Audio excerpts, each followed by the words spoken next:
l'an 70 après Yehoshua. Antiochus Epiphanes, un roi, n'est-ce pas, gréco-macédonien, très impie, son nom déjà signifie l'illustre, donc il se prenait pour Elohim. Il est arrivé au 2e siècle avant Yehoshua.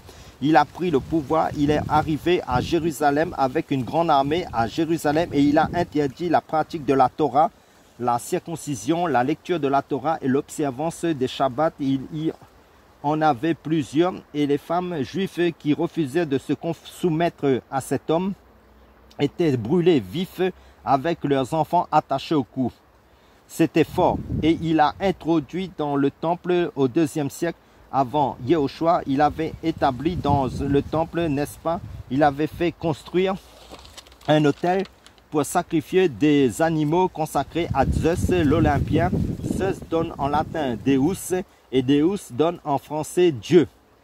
Au 3e siècle avant Yehoshua, Mashiach, Ptolémée II, roi d'Égypte, avait rassemblé 70 anciens hébreux, leur demandant de traduire la Bible hébraïque en grec. Et dans cette Bible-là, qu'on appelle la Septante, au 3e siècle avant la naissance de Yehoshua, dans cette Bible-là, eh bien, ils ont viré les différents noms du Seigneur pour les remplacer par d'autres divinités. Voilà, dans nos Bibles, en français, on ne trouve plus Elohim, on ne trouve plus Eloah, on ne trouve plus El, on ne trouve plus Adonai, n'est-ce pas?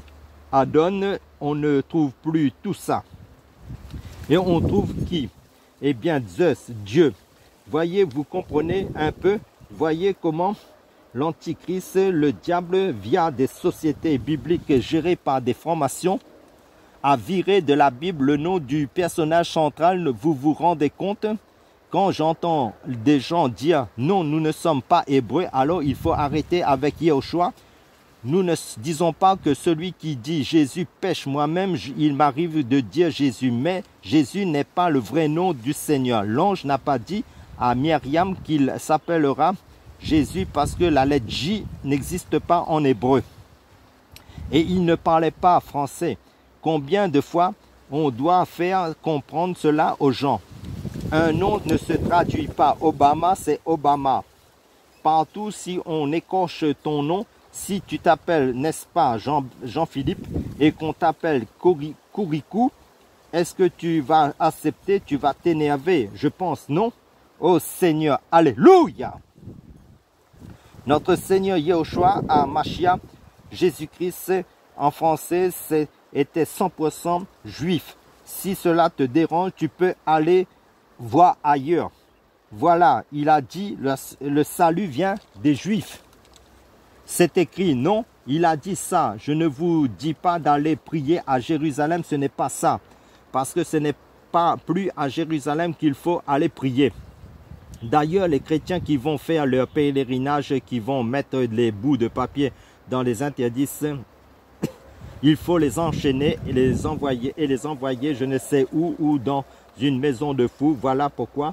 Parce que le Seigneur a dit à la femme samaritaine, ce n'est plus sur le mont Garizim ou à Jérusalem qu'il faut adorer. Le Père K, Elohim est esprit. Et il faut que ceux qui l'adorent en esprit et en vérité. Amen. Alléluia. Voilà. Ils ont besoin d'être délivrés. Car ça, on a compris. Mais le vrai nom du Seigneur, c'est Yehoshua. Il y a aussi Yeshua. On voit ça dans tous les écrits hébraïques. Par exemple, dans les écritures hébraïques, quand vous lisez dans Genèse chapitre 49, verset 18, j'espère, ça, c'est Jacob, avant de mourir, il a dit à Yahweh, j'espère en ton salut. Le mot salut ici, c'est Yehoshua, Yeshua. Voyez, donc avant de mourir, Jacob a dit à Yahweh, j'espère en ton Yehoshua. Pourquoi? Parce que Yehoshua est la résurrection. Amen. Alléluia. Donc, il y a plein partout, comme ça, dans les écritures hébraïques, car Yehoshua a plusieurs aspects variés dans les écrits hébraïques. Amen.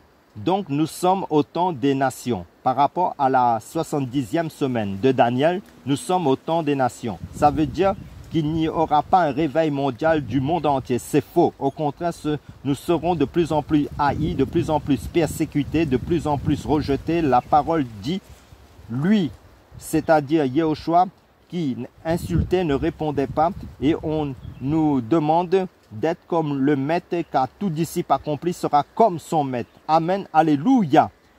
On nous demande d'être comme lui. Ah Seigneur, c'est difficile, mais ce n'est pas impossible. Amen, c'est un ordre du Seigneur. Notre chair n'aime pas ça.